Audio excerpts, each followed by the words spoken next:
সত্য প্রকাশ না করলে ক্ষতিটা কি, আমরা প্রশ্ন করতে পারি। এটা আল্লাহ কোরআনে বলছেন, ওয়ালা তাকতুমুল হাক্কা ওয়া আনতুম তা'লামুন, তোমরা যদি সত্য জেনে থাকো সেটাকে তোমরা অবশ্যই প্রকাশ করবে। ওয়ালা তালবিসুল হাক্কা বিল বাতিল, সত্যের সাথে তোমরা মিথ্যাকে মিশায়ও না। দেখেন, শেখ মুজিব 1972 থেকে ধরে 75 পর্যন্ত তার যে শাসনামল, সেইখানে যে তার কুকীর্তি, সেখানে যে রেড ক্রসের জিনিসপত্র লুটপাট করা, যেগুলোর কারণে আন্তর্জাতিক সম্প্রদায় বাংলাদেশকে বলতে একটা তলাবিহীন ঝুড়ি, ঠিক আছে?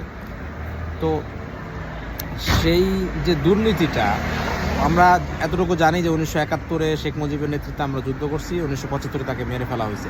মাঝখানে তাকে কেন মেরে ফেলা হইলো, বা তার মৃত্যুর পরে বাংলাদেশের মানুষ কেন আর্মির বিরুদ্ধে আবার যুদ্ধ করলো না, বা কোনো প্রতিবাদ করলো না, এইটা আমাদের থেকে গোপন করা হয়েছে। তো এই গোপন করার ফলে যে সমস্যাটা হয়েছে, আবার শেখ মুজিবরের যে প্রেতাত্মা, সেটাকে আবার উজ্জীবিত করা হয়েছে। সেটাকে তেল মারতে মারতে, শেখ মুজিবের ভাষণ শোনাইতে শোনাইতে তাকে আবার মহান হিসেবে উপস্থাপন করা হয়েছে।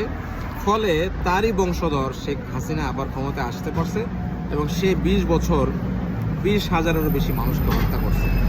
হাসিনার আমলে মানুষ হত্যা এটা কোনো বিষয় ছিল না। মানুষ কি, সেনাবাহিনীর প্রায় 200-250 লোককে সে মেরে ফেলছে, সে গুম করছে, অসংখ্য মানুষকে সে হত্যা করছে।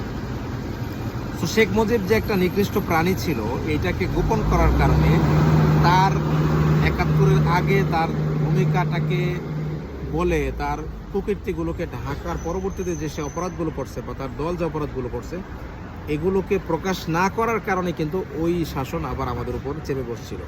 এই জন্য সত্য প্রকাশ করা খুব জরুরি। যে কোনো ব্যক্তির, রাজনৈতিক ব্যক্তির বিশেষ করে, দোষ থাকলে সেটা অবশ্যই বলা উচিত, কারণ এর বংশধররা আবার এই দেশকে আবার অত্যাচার করবে। সো তাদের দোষগুলো অবশ্যই সামনে আসা উচিত, যাতে করে দেশের মানুষ বুঝতে পারে যে এরা আমাদের জন্য কতটুকু মঙ্গলজনক।